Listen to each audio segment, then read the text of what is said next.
सेप्को खैरपुर पारां बिजली चोरी के इल्ज़ाम में 4 ॼणनि मथां ॿ धारदार FIR दाख़िल कयूं वयूं आहिनि।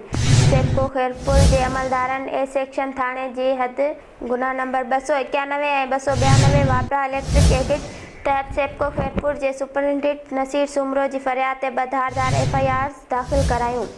FIR में सजाद जहत्याल, वसीम सुमरो, अब्दुल करीम मेतलो ऐं आफ्ताब कंदड़ जा नाला नामज़द कया विया आहिनि। सेप्को अमलदारनि जो चवणु आहे त निगरान वज़ीर आज़म जी हिदायतुनि ते बिजली चोरी कंदड़नि ख़िलाफ़ ऑपरेशन जारी आहे। बिजली चोरी करे मुल्क की खरानी के नुक़सान पहुचाईंदड़नि खे बख़्श न कयो वेंदो।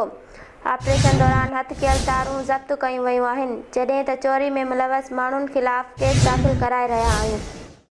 पाकिस्तान पीपल्स पार्टी के मरकज़ी सीनियर अॻवान अॻोड़े मेंबर क़ौमी असेंबली नवाब अली वसाण खजूर मंडी खैरपुर में फुल के वाक़े जो सख़्ती सां नोटिस वरितो।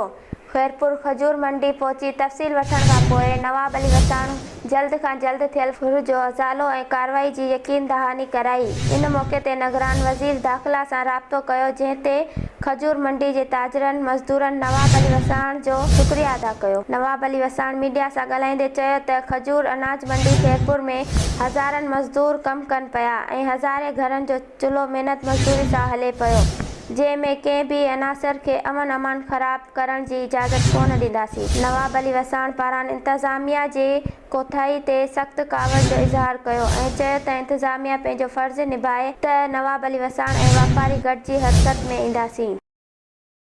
अॻूणी सदर आसिफ अली ज़रदारी चयो आहे त इलेक्शन कमीशन आइन मूजिब चूंडूं कराईंदी।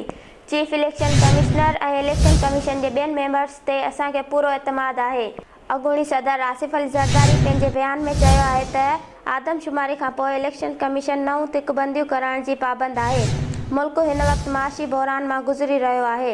हुन चयो त असां सभिनी खे सियासत बदिरां पहिरीं मैशियत जी ॻणती करणु घुरिजे। निगरान हुकूमत SIFC जी मनसूबनि खे जल्द खां जल्द मुकमल करे मुल्क खे तरक्की जे दग ते आणे मुल्क आहे असां सभु आहियूं।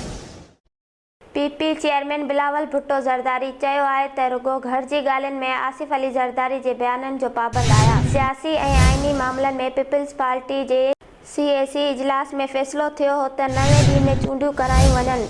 बदीन में मीडिया सां ॻाल्हाईंदे बिलावल भुट्टो ज़रदारी चयो आहे त माशी मसला एॾा त गुनभरा आहिनि जो निगरान हुकूमत हल नथी करे सघे। निगरान हुकूमत बिजली, पेट्रोल ऐं डॉलर जो मुल्ह घटाए सघे थी त भली जादू ॾेखारे। माशी बहरान जल्द हल थियण वारो न आहे, इन खे अवाम जे चूंडियल हुकूमत ई हल करे सघे थी। हुन चयो त केयर टेकर्स ते एतिराज़ नाहे, पर हू चेयर टेकर्स न बणिजनि। जिते वञा थो अवाम जे चेहरनि ते मायूसी नज़र अचे थी। माशी सूरतहाल ॾींहों ॾींहुं ख़राब थी रही आहे। रतोदेरो में अॻोणे MNA पीपल्स पार्टी औरत विंग जे ज़िले सदर आपा नसीबा चन्ना जे रतोदेरो वारे घर ते मोटरसाइकिल सवार अणॼातल हथियारबंदनि घर जे दरवाज़े ते फायरिंग करण बाद फरार थी विया।